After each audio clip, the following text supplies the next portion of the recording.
Today, I'm doing a speed run of Red Dead Redemption 2, baby.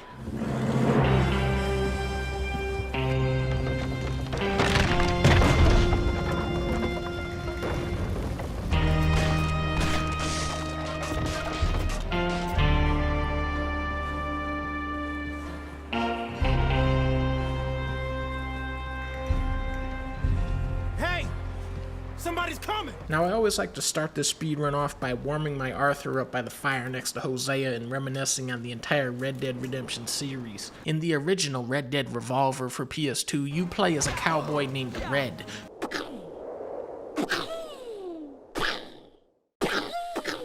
who has to fight an evil gang of clowns, and when you shoot them in the nose, their clown nose goes honk, honk. 6 years later, we get Red Dead Redemption, a cutting-edge open-world game with some of the strongest acting and writing we had ever seen in a video game to that point. In that game, the word redemption is used sarcastically, as if John Marston can wash away his sins by killing more and more people. The moral of Red Dead Redemption is that you can trust a literal snake oil salesman and a schizophrenic grave robber more than the United States government. It's a very clever game, but a very cynical and political one that gets more depressing the more you think about it. Now, Red Dead 2? Whoo! It's okay. You're safe now. When you know who this character is, this part is so crazy. To see her crying in front of everybody. Sadie, the characters in this are so good, man. How long you been with us now? 5, 6 months? Something like that. Dang, Charles was only with the gang for 6 months, turns out to be one of Arthur's greatest allies. What are you gonna say about that, Dutch? Dutch is different. He treats me fair. Dutch saved me. Saved most of us. That's why we need to stick by him through this. He always sees us right. One of the greatest mysteries of Red Dead 2 is, was Dutch ever this great man that they talk about, or was he always just a master con man? I got a saying, my friend. Fuck you! Who gets themselves eaten by wolves? Rip Van Winkle? When they bringing this bad boy over to Switch? I think the best way to approach this game is to really take your time in between missions. Go out and explore, talk to the characters in your camp. Try to stop Dutch getting all of you killed, because I'm about beginning to think he's finally lost his mind. And do what? If we stop doing this? I don't know. I love these little hidden cutscenes that play out in the camp. I played this game, 4 or 5 times now? I'm still finding new ones that I didn't even know were in the game. Guess I was hoping to see a corpse. Bide your time. You'll see plenty of them. I know for a fact that every dude I'm looking at right now is gonna get shot in the head and die. But when this music comes on and Dutch starts hyping them up, I'm like, but wait a minute. Maybe this save file is different.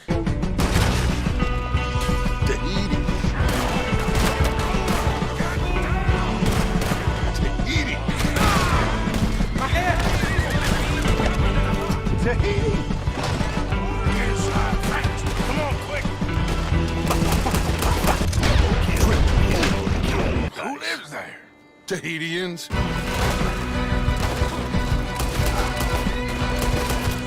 Tahiti! Fiji! Home? I think so. Yeah, that's him. The horse? When did this game come out? 2018? When are we going back to this type of graphics? Arthur, you're in that one. Bring Hosea. I know you two like to talk about the good old days and what's gone wrong with old Dutch. No, we don't do that, man. We don't do that. And how low do you think Dutch is really going to lie? We kept telling him that ferry job didn't feel right. Oh, he lost his mind years ago. We should shoot him in the back of the head first chance we get. We have survived. For now. Dutch is like an evil Santa. You can't help but love him. The whole reason they're stuck in this blizzard is because Dutch and Micah's plan was dumb as hell. But we don't see that in the game. We just see people complaining and whining. I would never doubt you, Dutch. Are you sure about this, Dutch? So naturally, we side with Dutch because he's so optimistic. He goes, no, we can still beat this game, fellas. And then we going to Tahiti. Would you just look around you? This world has its consolations.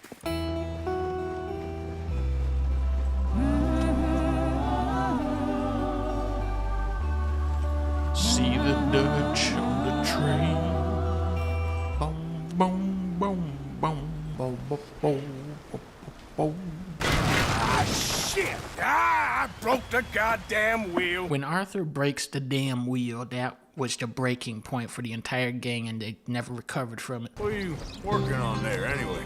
Guacamole. Yeah, you can have all this. Charles, you got any tortilla chips back there for me? We got money in our pockets, and we are far too poor. We just robbed a train. We need food. What about the deer? Wait, now the horse is kidnapping her. Look at this, man. Are you looking at what I'm looking at? How does it do that? I study dinosaurs. Are they real? Of course they're real, you nincompoop. And everywhere. I will find 35 dinosaur bones in real life before I find them in this. Oh my goodness, we're in a big old storm. You gotta love the sound effects on this, man. Listen to that wind.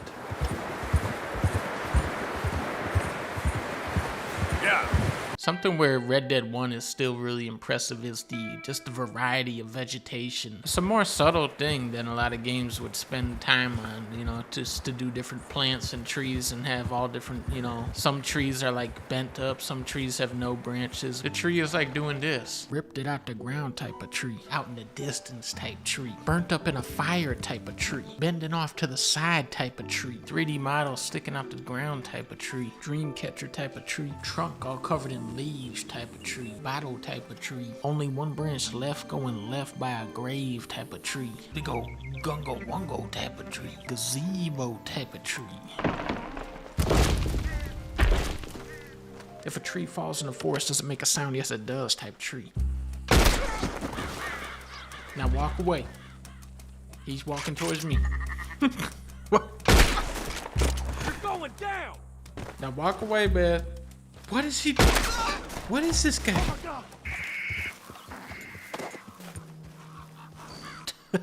The possum just played dead. Come on now. The animals on this game are absurd. The cat's eyes glow at night. One time I saw an owl swoop in and pick up a little mouse or something to eat. The gazelle, you know, is able to do this. I never knew that they were able to do that back in those days. One of the big atmospheric magic tricks they pull with this game are the ambient animal sounds.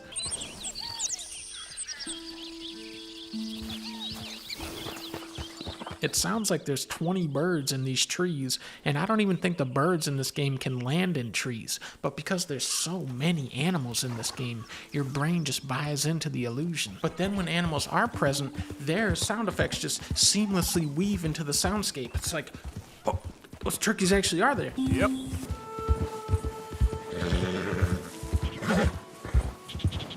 I also love the soundtrack that plays out while you're exploring in Red Dead 1 and 2. It's a huge change in mood from Grand Theft Auto where you're listening to radio stations.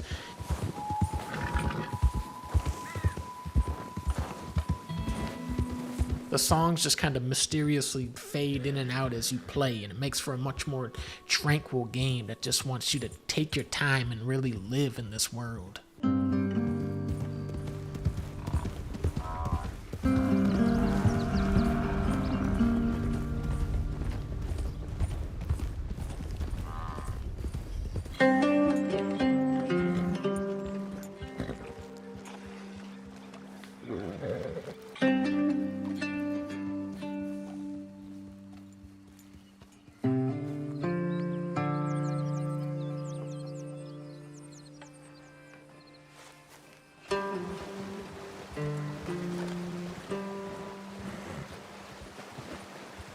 How is it looking like that? Come on! Wait! Go away! Jesus. You always gotta go get your hat. That's very important to know about this game. Give a fella a nickel. No microtransactions. What people forget about is the slickness of this game. Look at this. Look at how Hosea looks at me when I come out here. That slick ass look. I haven't seen drawers this good since Shenmue. The way Arthur fixes his hat, the wobbliness of a bridge, the choo-choo-ness of a train. This game had strand-standing technology a year before Death Stranding came out. Arthur will wade through the waters of a river like a majestic man. Ray's graphics will shine through the leaves of a Christmas tree. When most people think of a tree house, they think a house, built up in a tree. But this game is always thinking outside of the box, so they put the trees in the house. The character Javier has more dialogue here at this campfire than he does in the entire game of Red Dead 1. Stay alert there, Javier. Okay. When the Arthur starts warming up his hands on a horse, he makes Pixar look more like Dixar. Lighten it off and shoot, that's slick for that. If you pay close enough attention to the phases of the moon, it'll actually tell you when Grand Theft Auto 6 is coming out. Sometimes alligators will kill you using the powers of the Sith Lord Darth Vader because this game is getting buggier every year that it's out. If Arthur is fighting somebody by a pole, he'll go, hey, this is the wrong hat. Ooh, that was a close one. Sometimes the enemies in Red Dead 1 are so far away from you, it doesn't even register when you shoot them. So Red Dead 2 brings in this slow-mo cam. He is dead. And the physics. that's really what this is all about. And Morning to you. Morning, friend. Brain blast. Red Dead 1, phenomenal script with such razor-sharp dialogue, but still set in that mold of Grand Theft Auto 3 where you start doing missions for a random dude in a bathroom. It's almost like a game show where each character is competing against each other to see who can get John Marston to do the most missions for them. Dude will walk into hell itself because a drunk guy that doesn't know what country he's in said he might be able to get him a Gatling gun if he remembers he said that tomorrow. Now Red Dead 2, Dutch is stringing you along indefinitely, but I guess the difference is you're doing missions for people that Arthur actually knows and has relationships with. These characters don't just pop in and out of the story as they please. Most of them stay with you throughout the entire game at your camp, and they're, constantly doing missions where they collaborate and they talk to each other, they interact with each other. We can't be rescuing people from some federal prison. We either rescue him now or cut him loose. We're not cutting anyone loose. Of course not. If Charles wasn't there, would they have cut him loose? I don't know. I would have easily left you here to rot if Charles hadn't stopped me. This is what's so great about this game, is that it's not just Arthur's story, it's the story of the whole game. It's so much fun to me to spot the influence of a character on another one. You see that frustration of Miss Grimshaw and Abigail. You see the slipperiness of Dutch and Hosea. You see the rage of Micah and Sadie. You see the soup of Pearson in the soup pot. Arthur, John, Bill, Javier, they look up to Dutch, but the younger guys like Kieran, Lenny, Sean, they look up to Arthur. I want to be a gunslinger when I grow up. Over my dead body. You see the selfless heroism of Charles start to take hold of Arthur. You see the drunkenness of Reverend and Karen. You all just laugh at me. I know you do. Okay, I'll catch you later then. Listen, Charles. You're about the best man I know. Hey! You're about the best man I know. You're about the best man. He must be a wise man, your mentor. I ate a rotten oyster. Well, sometimes he's a downright fool, but, well, usually he's the best man I know. The story that we see in Red Dead 2 is the fall and dissolution of Dutch's gang, but there's another story that we only hear from its characters, and that's the rise of Dutch, the glory days, and it's a story that everybody tells a little bit differently. Way back in the day, Colm O'Driscoll and Dutch were sort of friends. We're old men, Arthur. Let us live in our memories. Whatever you say, Dutch. We did it, Hosea. Huh? Whatever else happens, we did it. I know. These hidden cutscenes, man, this is one of my favorite parts of the whole game. Dutch saying to Hosea, we did it, man. We accomplished our dream. We did what we set out to do. From here on out, it's all just post-game content. It's all just extra. Red Dead 3, boy, that's where we were living it up. This game doesn't even count. It's like the zombie DLC. We need to do this quietly. Follow the lead. Ah! off, you dumbass. That's the loudest thing ever. Uh-oh. Whoa. Hey, why don't you walk along and forget what you saw, okay? Here's an idea. Not a good plan, boys. Clearly those boys ain't as quiet as us. I think our most definitive hint that Dutch was crazy from the start is when he says this about Micah. He is a fine man. No. Micah Bell is a low-down little rat snake bitch, and the only good thing that he ever did was in Mission 77 where he built the first Taco Bell with Uncle. Hi, boys. Dang, Javier has such little respect for Micah, he just sits right through him. Good job, Micah. You're getting sloppy, Morgan. I got an opportunity to watch you be silenced. You got to do something, Arthur. Bye-bye, Micah. Alternate ending. Press X to make a move. Here he goes. Come on, Arthur. Come on, boy. Oh, dang, almost. This stealth mission with Mary Linton is so heavy, it's like looking into a different life, the one Arthur should have lived.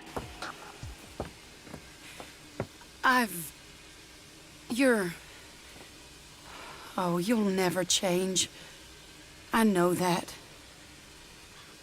Damn. You look more hurt there than when I crashed a horse into the tree. These actors, man, they'll just sneak up on you and whack you with that emotion, man. Oh my goodness. Let's go, boy. I had fun with you today. I was gonna say you're like a son to me. But you're more than that. Dude, that's how he gets you. That's how he gets you. Wait a minute. Nope, I take back every good thing I said about this game. How are you doing? How you think I'm doing? Alright, there's Sadie.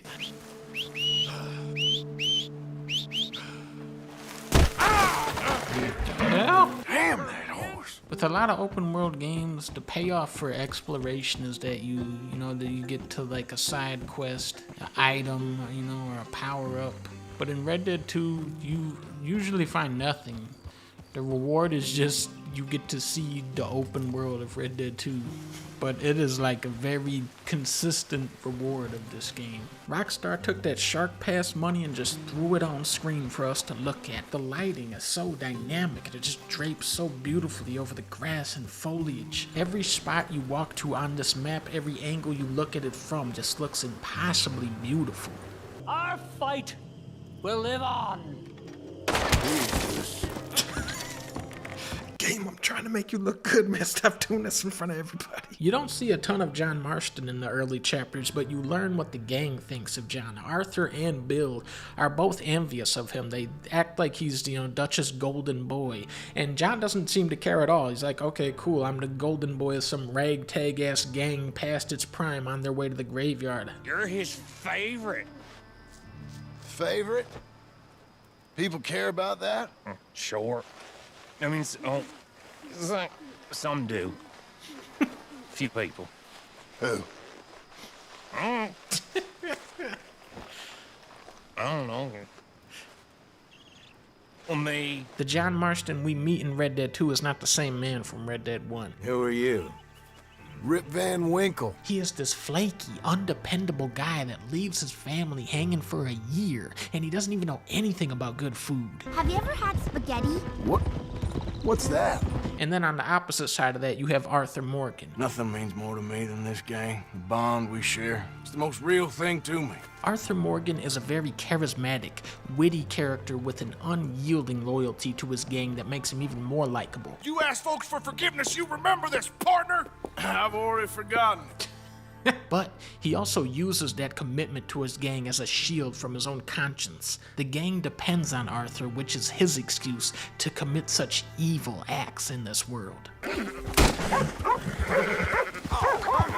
Arthur is an able but aimless man. He is not a free thinker. He's a follower. He does things without understanding why do I have to pick and eat 4 different types of berries? Why do I have to shoot 5 birds from a moving train? Because that is what the challenges told him to do. Kill 3 birds of prey using only a tomahawk. I can do that. What? What is this invincible-ass bird? Get him. Why? He saves John because Hosea tells him to. He saves Sean because Charles tells him to. He saves Micah because Dutch tells him to. He will beat down civilians for a paltry amount of money. He'll work with Micah, who he hates. Everybody hates Micah, but Arthur will work with him if the money's right. Come on, Arthur. That's not how you are. Well, maybe you don't know me as well as you think you do. I think I know Arthur pretty well by now, and when I think of him, I think of the Arthur from Chapter 6, and when the gang thinks of Dutch, they remember the man from Red Dead 3. This is a long, expansive game that drops many subtle and obvious hints about the true nature of each character. The narrative poses dense, challenging questions to the player and allows you to connect the dots, which is why every time I beat this game, I arrive at conclusions that are slightly or vastly different. The only thing that I can say for sure is that they are pretty slick for this game. Thank you, Arthur. I don't know how to say it. Thank you. I understand. Come on. Do as Dutch says. Go be with your family.